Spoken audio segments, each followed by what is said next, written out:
Welcome to the ASQPodcast, where life transitions become your greatest teachers. Have you ever felt that whisper deep inside that something is no longer aligned? A job, a role, or even a version of yourself? Today, we explore the inner wake-up call, how to know when it's time to walk away, and what it really means to trust yourself in the face of fear and uncertainty. Stay tuned.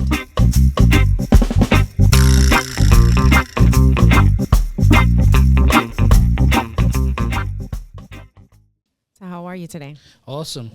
Getting ready to jump into this cool episode. I'm looking forward to what you come up with and what you want to talk about. Yeah, this is a good one. It's one.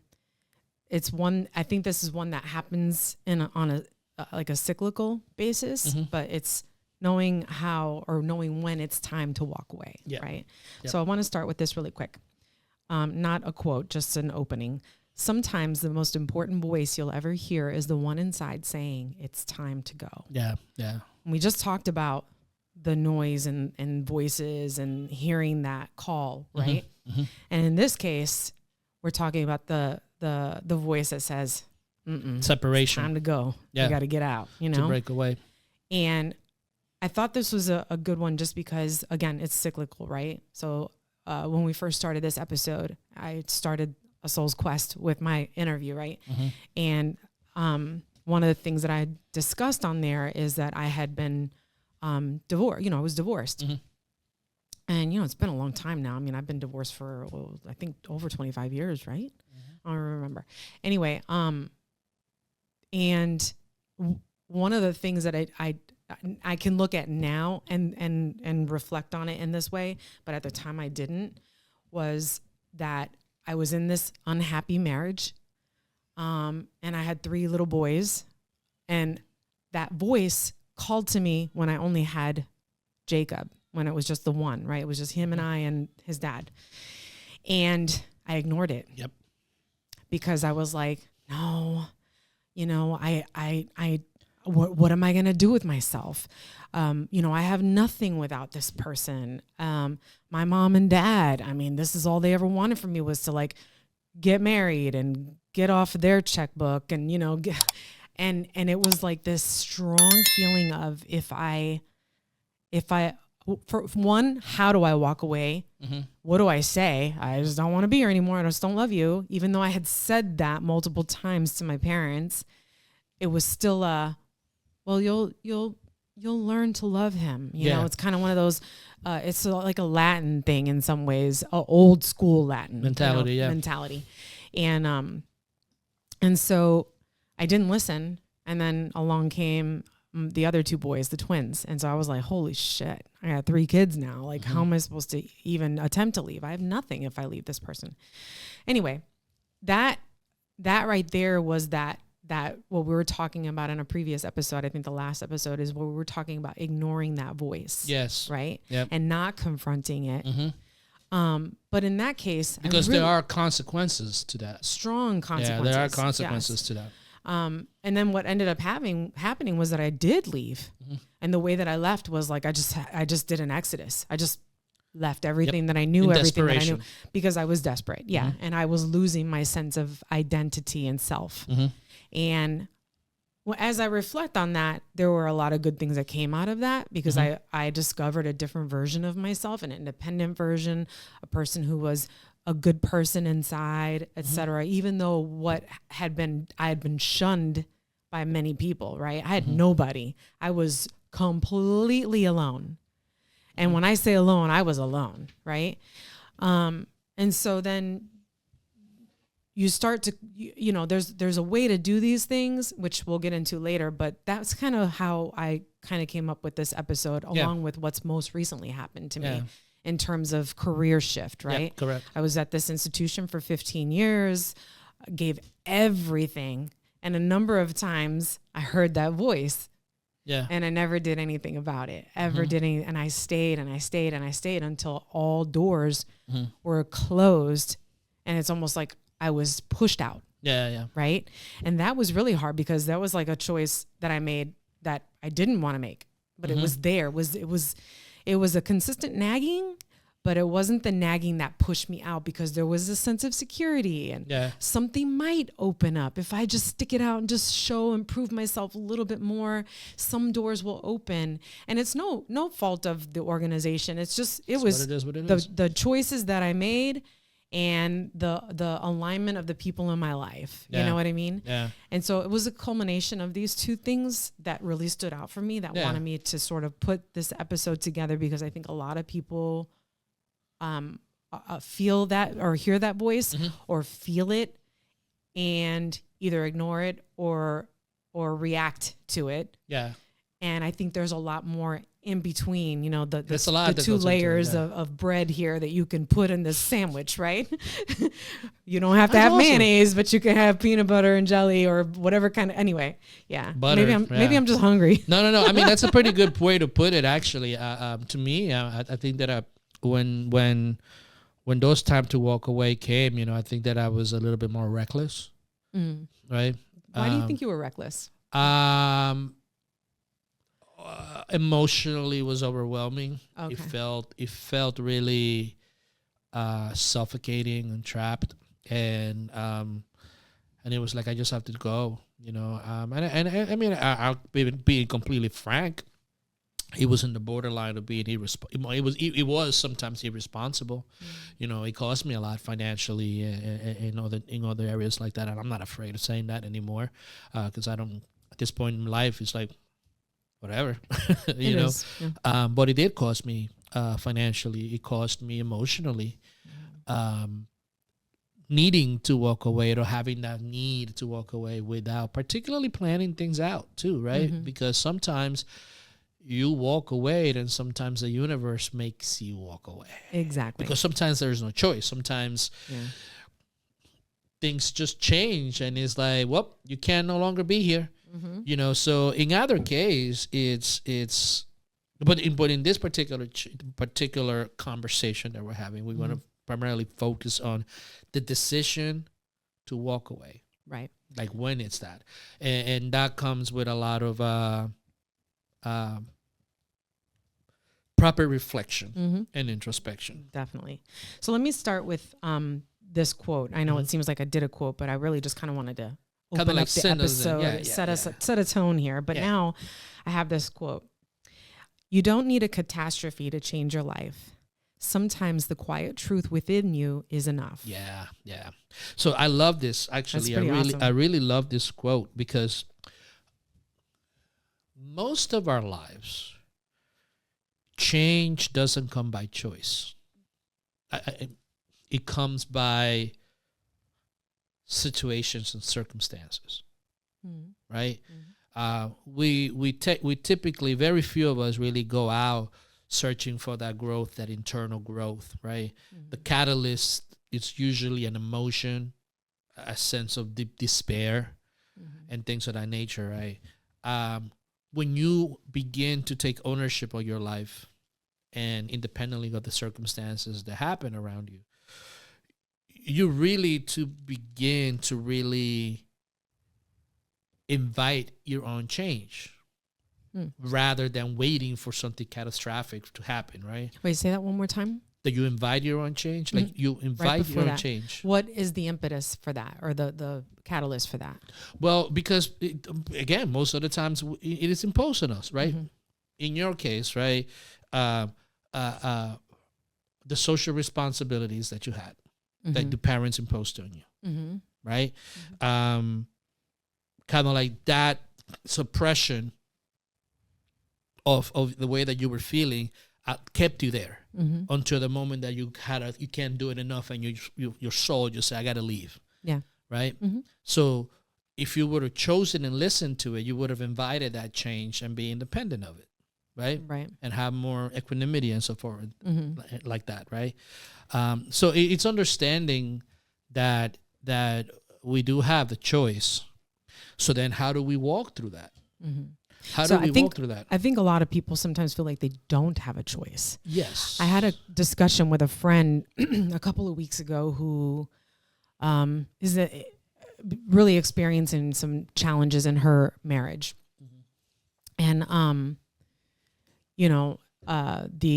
her partner, her spouse is reluctant to do things that he needs to do to get help, and so on and so forth. And, she like, let's go to therapy. That's not something that they're both willing to do, etc. And she said that she just feels so like she just can't, she feels like there's like this duty to be there for this person. There you go. And so that's what I was thinking about, is like, there's this, you feel that obligation. So where does that come from? Stay somewhere. It's from the societal pressure. It's from that parent, that person that's telling you that parental figure that's telling you, or that thing inside of you that's saying, I have to do this. I don't have a choice. Yes. Right. Yeah. And that's exactly where I was. It was like, I'm like, I have to do this. But here's the thing. This is what happened. And I see your example and I see your friend's situation. Like, I have to do this because this is what my parents expect. This is what society expects. These are the parameters of what will not make me be that person outside of the tribe, to be in the tribe. And one of the things that you said earlier was the fact that after you made that choice, everybody pushed away from you. Totally. But here's kind of like where the rubber meets the road, right? What would your life have become if you stayed there? Yeah. Well, right? And that's the thing. But when you're in it, you're not thinking about, if I stay here, this is. But that is what we have to start learning to grow to do, right? Exactly. To reflect properly with the perspective of life outside of our immediate environment, right? I mean, this is a mental exercise, right? Perspective is a mental exercise, because you could go away to a different country. You could separate yourself from your environment, but wherever you go, there you are, right? So wherever you go, you're going to bring all your shit with you, right? So the idea is, for perspective point of view, is, okay, this is the situation that I'm in. I'm not really good at this. This is not good for me. I know it, right? I understand it. My fear, acknowledging and recognizing my fear, is I don't know what I'm going to do if I leave this particular situation, right? So now when you have that broader perspective, right, you step back, I don't know what's going to happen. So then you start asking, okay, so then what is it that is keeping me bound? My parents, they're going to be disappointed of me because I decide to do that. My husband is going to be in a really bad situation because I'm supposed to be there for him. Right. Right? Yep. Those things are things that are coming from outside of you, right? There are things that are coming from. Now, I'm not saying that you shouldn't be fighting with your partner. I mean, not fighting, but working with your partner so that for them to get better. But it comes a point, boils down to this: willingness and ability. If a person is not willing to change, there is nothing in the world that you are going to be able to do to make that person change. Exactly. If they don't have the willingness, forget about it. That's right away an indication that it's like you don't have to be the savior. Yeah. Well, that's another episode, so don't give it away. No. It's funny you say that, because when I'm thinking about what you're saying, and I remember, or as I reflect on what happened to me this first go around, where I was trying to figure out, like, I'm hearing this, I feel this pressure, right? And I recall, when I reflect on that, I think, wow, this is what we're talking about. We're talking about it, and we're being really practical and really aligning highlighting the things and what you're feeling, what you're going to do, what you should do. I did this all organically. But so it's important to have perspective and to really think about things, because you don't know what's going to So when I did what I did, which was leave, I did it like, I didn't sit down with everybody and go, listen, I'm really feeling like I need to step away. This isn't good for me. I didn't do all of that. I didn't explain myself. I didn't say, I tried to, but I was shut down. I was shut down. Right. So I just made a decision. I said, I'm just going to leave. Yeah. But so my thing is like, that was a reactive way to do it. However, I knew I had the presence of mind to know if I stay here, I'm no good as a mom. I'm definitely not going to be a good wife. I don't want to be a good wife to this person. I just wasn't feeling that anymore. But more importantly, be a good mom. Yeah. And I wanted to be the best version of myself to then be what I needed to be for everybody else. And a lot of the times what happens is that there is no support. No, there wasn't. There's no support, right?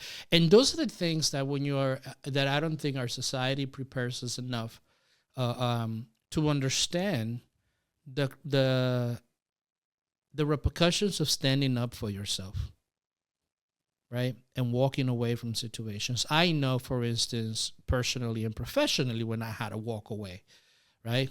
I did prepare because in the past, I just said, fuck this, I'm out, right? But this time around, I was a little bit more cautious, right? I prepared myself financially. Okay, we could last 6 months. Let me try to build this thing. But I built it out of anger and out of all this stuff. So it wasn't successful. So I had to go back to work to figure things out, right? But the thing is you get to a point in your life in which you, right, subconsciously, organically, begin to feel that a place is not for you anymore, right? For me, professionally, I saw a lot of things that I'm just like, and again, I wouldn't consider myself an easy person to work with because I am very passionate. I do study what I'm doing. So I'm a little bit assertive when it comes to certain things, right? But when I saw like organizations not mentioning what their vision is or what their mission is, right? Not even really worrying about that. It's changing values because those are values that the organization had that it was not all my choosing or their choosing, right? When you start looking at those type of things, to me, I started recognizing this place is not for me anymore. Then personal things started to happen because the moment you kind of like realize, and you begin to withdraw back, then some attacks come in, right? So I knew that I had to walk away. Right. And emotionally, it was really challenging. This is one of the worst parts of my life professionally ever. Right. Because I just wasn't going to submit to their BS. Right. So I did prepare myself, and that opened up, led to where we are right now. But you're just that part of you, your soul, like that muscle part of you, knows when you're in alignment and when you're not, right? Our thing is that we don't listen to it because it is cluttered by that social conditioning. Yeah.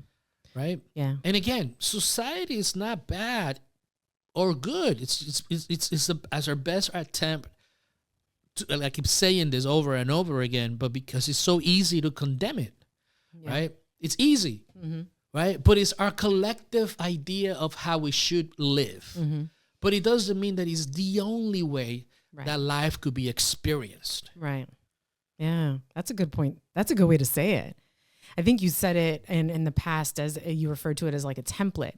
Yeah. So it's a template. Yeah. That's a good way to put it because that aligns with what you're saying. So it's a template. So that means you can draw outside the lines. And you can add things. A little bit of a this or a that on the outside of that. There is nothing that like permanence. Right. It's modifiable. It's modifiable. It's like, okay, how do we feel now? Are there moments in which we have to be more conservative? Absolutely. Are there moments in which we have to be more liberal? Absolutely. And this is how life is. I mean, like this is an exercise in living. That's just like what society really is. And we have to separate the two. That's why perspective is so important, right? It's so important because it lets you know, okay, I'm here. I'm knowing this place. And it doesn't feel right. Right. Right? Now, I don't want to be here anymore. And that's okay. You could say that it's okay for yourself. The second question is, I have to be honest and understand that the moment I walk away, this is a moment in which I am going to be all alone. Yeah. But it's the start of my life and not the end. Right. That's hard. That is because you don't see it that way. Fucked up things you could actually feel. Because I will say, that is a crazy feeling. Because I know for me, both times, that on these two instances that I shared, right? I was like, oh shit. What in the hell am I doing as I'm driving to Denver? I'm driving to Colorado and I'm like, am I insane? I have like no money. I have a vehicle and I have like nothing. What am I doing? Nothing at all. And the consequences were, you know, I was homeless and I was afraid, but I was also alone. Yes. But there was this freedom. Yes. That I felt. Yeah. It's like when I left the organization that I was with, I knew I had to go. Things weren't aligning anymore. No. And I needed to go and walk away with my dignity and walk away with everything, knowing that people were going to be like, why are you leaving? What's wrong with you? People weren't saying that to you when you left that place, but that's a different story. Well, yeah, you're right. But, and then just being centered in alignment with that and not knowing what's going to happen. What am I going to do? The uncertainty is so that when you say catastrophe, when we talk about it, because that's a good word, that feels like a catastrophe. You don't know what's going to happen. Yes. But this is when you know that a change needs to happen, right? Because the consequence of not walking away, they're more dire. And let me explain that, right? What are we, right? I mean, I go back to the point of life, like what are we, right? And we conform to things. We humans have the tendency to conform because we want to follow the path of least resistance, right? We don't want to feel pain. We don't want to put ourselves out there because if we do, self-preservation, and then we fear belonging, right? But that's really the compromise of walking away, is feeling those things. But the moment that you stop listening to that, right, and you say, this is not for me anymore, typically what happens is catastrophe, right? I mean, you see that happening in a lot of like spousal abuse situations, right? It's like a silent death. It's like a silent death, right? It's like, why did you know, and from the outside in, it's like, why do they stay there? Why do they take the beating? Because being out there, it is so much more, it feels, the uncertainty of the future is so much more scarier than staying in an abusive relationship. That's so true. Right? And it's like, people are like, why are they doing it? It's like the psychological dependency and that identity that from that and just the unknown, that part, the unknown, is something that is like really, really tough. It's really scary. But I think that I don't want to rehash what we already mentioned, but when you understand, right, that life is not permanent, right? When you understand, when you really, truly in your gut understand that eventually things will cease to be, that moment is a catapult. It's that idea of moving forward and knowing I don't know 100% what's going to happen, right? Because this stage has nothing to do with what society has told me to do, right? I could walk away to a different position in another organization that might seem better, and it may turn out like that, but that's a choice that I'm willing to take. I may have to just leave a marriage or a relationship just because this is not, I have done my due diligence and put the effort into it, but it's just because some fallacies, right? It's like, this is it. This is like, there's nothing more that I could put in here, right? That for me to keep putting things in there and I'm not going to get making anything deposits in return. And you're not getting withdrawals. You're not getting anything in return, right? No. So the issue of walking away is a psychological one rather than a physical one. We know that every time we pivot into something else, that there is a possibility of, quote unquote, what society deems are failures. Right? Because again, society trains us from the very beginning. If you don't do this, you're a failure. Right? Yeah. And then not so much that you're a failure, but they rate you A, B, C, D, F, right? Excellent, good, failing, right? You are rated right from the beginning, not to tell you, hey, can you find a different way? No, it's like you're this or that, and then categorize you, because society needs to function in categories. So the moment that you step away from that reality, right? That's so very defined reality into something new. Oh, wait a minute.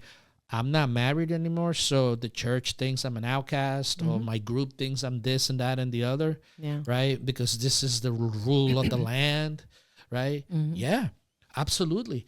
Be prepared to be alone. Be prepared it's to it's strong. It's a strong thing to go through. It's a strong awareness. It's that, and that will persuade you. Just knowing or not wanting to deal with that type of behavior or consequence. You know what I mean? Like, I just don't want to, like, I didn't want my mom and dad to be upset with me. And my dad, more than anything, was always disappointed. But I also realized that my dad's always disappointed. It doesn't matter what I do where I've done, where I've been. Your brother. Once I started picking up on that, I was just like, okay, I just can't make this dude happy. So, and here's the thing, like, he does, once you start reflection, right? That's the other part of what we talked about, reflecting, right? So now that you see a different perspective, now you start saying, wait a minute, and then you start reflecting on, oh, this is always that it's been like this. There's this thing about no matter what I do, in his eyes, nothing's ever going to be good enough. Right. Or no matter what I do, in society's eyes, I'm never going to be good enough because I don't look a certain way, because I don't speak a certain way, because I don't behave in a certain way. Right. So you always have to have that perspective and that experience, right? Now, the other part of it is like, what are you going to do? Right? Like, what are you going to do? So how do you know when it's time to walk away? Very simple. You feel it. Definitely you feel it. Right? You're feeling. You can't not feel that. And there's a feeling that is superficial, right? But there's a feeling that is like deep in your soul that tells you, right? And then you go through the motions through it all, and then you start taking your frustrations into other people, customers, and everything around you, right? Yeah, you do. Because of that misalignment. You start to not care. Yeah. Things don't matter. Things don't matter to you. I think it's a wide range of emotions that you do feel. And you start looking for ways to feel better, but then you do it and then it goes away, and then it's like nothing is fulfilling that. Something that is profoundly an indication of you having to go in a different direction, right? So then what does that look like, Because you can't be reckless or irresponsible either. You got to be able to be, first and foremost, honest with yourself, which is what we just talked about, right? But what does that really look like? Like, for people. I remember, it's easy for us to say it, right? No, I mean, but I would say we've been there. We're living it. We're living it. Yeah, exactly. I mean, we're living it. It's nothing that we're talked about. It's not something that we're just looking hypothetically. It's like we're going through the transition. We're going through the transition of, like you mentioned, a dissolution from a previous work environment, and this, you did all this because we were promised this, and then you had to walk away from that to actually create something new. Right. So this is not like a guarantee, but the question is, what is the outcome that you want? Right? What is it? So at the end of anything, right? When in goal setting or trouble or problem solving, right? You have a certain outcome that you want to look for, right? So you're either looking at a certain amount, right? If you're primarily financially focused, right? Or you're looking for a certain standard when it comes to the way that you feel and the way that you live, right? So or a combination. So like, say right now I am feeling misaligned. I am not happy. The values of the relationship, the family, the work environment, it's not really enough. It's suffocating. Yeah. Right? Because this is something that is experienced. Like, I could say all those fancy words, but like when somebody's telling you, like, and you know that pit in your here that is like bound up, and you watch a movie and then you just start crying, or you just get pissed easily. You go blindly angry, right? You know, like that's what it's telling you. It's like I'm misaligned. Yeah. Okay, so what does alignment look like for me? Right. Right. To me, personally, it looks like I'm sharing with the intention of impacting people's lives positively, right? I'm sharing also because I want maintain our lifestyle, right? And our lifestyle is just ease, with peace, that's it. This is the lifestyle that I want to live, le vivo em, right? So when you're looking at those type of things, right, you have to know what alignment looks like to you. Right. I just defined it for me, right? In my previous positions and the things that I did, I loved working with staff, developing staff. It was like a passion. I love working with the youth, to show them how to think, how to plan, how to look at things, right? When it became too educational, it's now fault of mine or them. It's just what the direction that the organization wanted to go, and that's fine. It just didn't align with me anymore, and I had to make a change. Right? And I had to understand what's in it for me, right? Ken used to always tell us that, Whiffums, right? What's in it for me? And people say, well, that's selfish. It's like, no, it's not. Why do you do what you do? You do what you do, number one, because first, it makes you either financially viable, or number two, it brings you a big, big emotional reward. Right. Of purpose, of meaning, right? Don't deny that. Yeah. That's true. We don't do things just because whatever. If you work hard, it's because you don't want to go. You want to have enough money to do the things that you want. Okay. Now, if you just go after money just because you just want power, at least recognize that too. Yeah, right? Acknowledge that. And acknowledge that. But again, I digress. But in the point of walking away is because you have to really know what is it for you. What do you want, right? Freedom. Okay, what does freedom look like to you? Right. What does freedom look like to you? Does it look like not doing anything all day at the beach? Is that what it looks like? Doesn't look like that to me.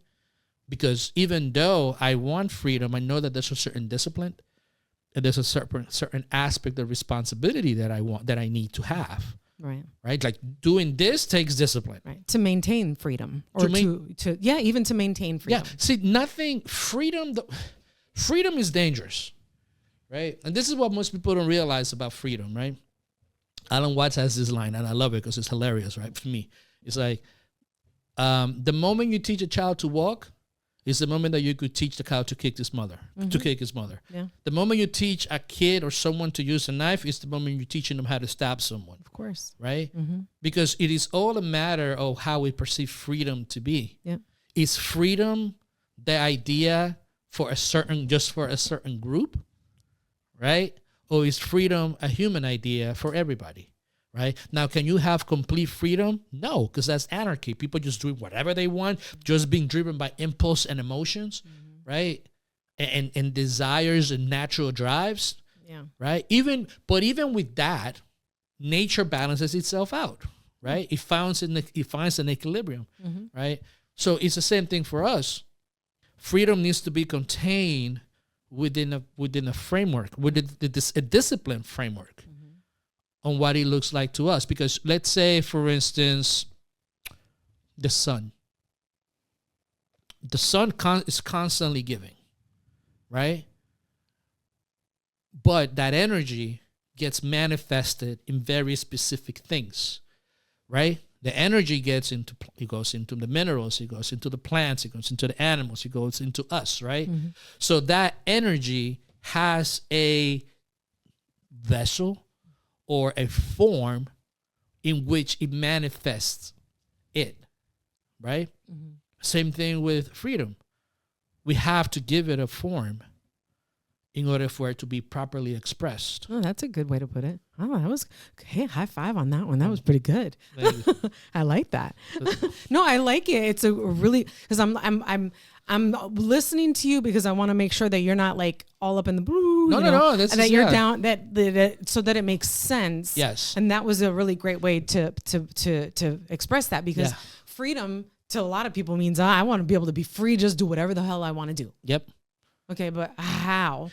You have to have some, like you said, discipline and methodologies in place. Yes. In order to attain and maintain freedom. Yeah. Let me ask you a question, just to make it even more poignant, right? Animals are free, right? Sure. Right? They're free in terms of they just follow their own biological patterns. Mm-hmm. They don't have to report to a 9 to 5. Mm-hmm. They don't have to do this. They have their families go and whatever, right? Right. So, but animals have a certain discipline, right? Mm-hmm. Because they contribute to the whole in their own specific way, mm-hmm. right?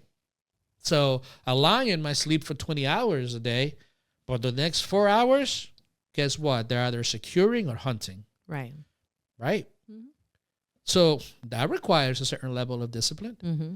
right? Yeah. Plants need to every night the leaves go in, right? And then when the sun comes out, they come out because they need to take the energy. That takes discipline, mm-hmm. right? But they're free in the way that we understand it. Right. Right? Yeah.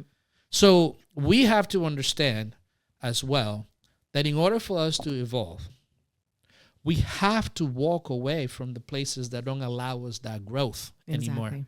Right. That growth to feel that sense of freedom, that we could create what environment fits us best.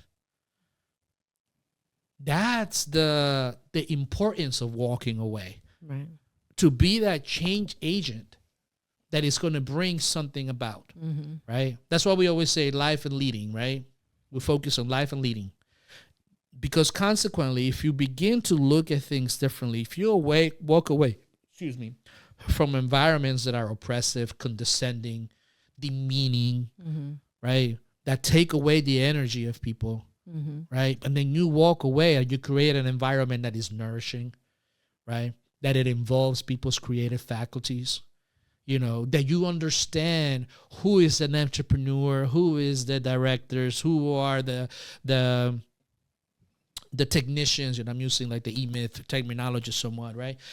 That, understanding those things, so you create an environment with all those things of value, and then you're working towards something. That's a disciplined way of using and allowing people to be and manifest their own energies. Right. Mm-hmm. So it's all in, if you are feeling that, the fear of the unknown, right, could be mitigated.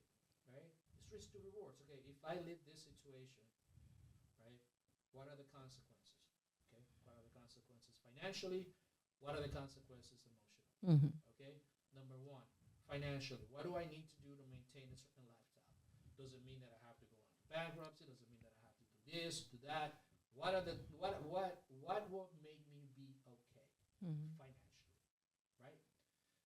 After that, the question is, okay, what is it that I want to feel with the information, with what I know? What would I like to do? Mm-hmm. Or if you can't create it, who can I align myself with that my values and where I am in life aligns with? Right. Right? Mm-hmm. So those two things are the process of figuring out when to walk away from something that no longer serves your soul, no longer serves your intellect, no longer serves where you are. Mm-hmm. Right? Mm-hmm. And that applies to families, it applies to relationships, it applies to work, it applies to society. Sometimes society is so hell-bent on maintaining a certain idea. Right. Right? Right. That we will kill each other for it. That's so true. That's so true. Right? Yeah. So we have to look into those things, again, I'm looking at you kind of like list over here, recognizing the misalignment, right? Mm-hmm. Recognizing when you're misaligned with something, right? Mm-hmm. The cost of staying too long. What does it cost to you long term to stay at a place that you don't want to be in? Right? Think about it costs your life. Mm-hmm. Time. It costs time, right? It costs, not to mention the emotional emotional and physical damage that it causes as well. Yeah, it's a you're taking a hit to your confidence, your abilities, you're diminishing your opportunities. And you're and again, consequently, your body. Oh yeah, I was gonna say your body is totally affected if you're staying in a relationship or a work environment or in anything, a friendship. It could even be a friendship or even like family. Yeah. Sometimes you have to say, we want to talk about family. It's time. It's time.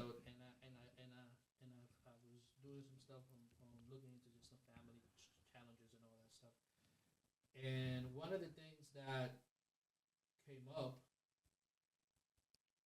was the fact that for family, it's the fact that it's your family. Sometimes it's not the people in your room, the people that you grew up in your room.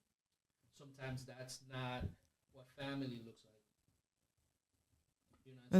That's not what family is. That's true. And sometimes you got to accept that and understand those things before you could continue to move forward. Yeah. Because sometimes we just don't know. Yeah, that's true. Yeah, I think you went off on a tangent there, but okay. No. I think that going back to this, right? You have to have the courage, like you mentioned, to leave with integrity. Right. Have that integrity to be able to leave. Leaving with integrity, meaning you're not leaving because you failed. Yes. You're not leaving because, oh man, I fucked up. You're not leaving because of that.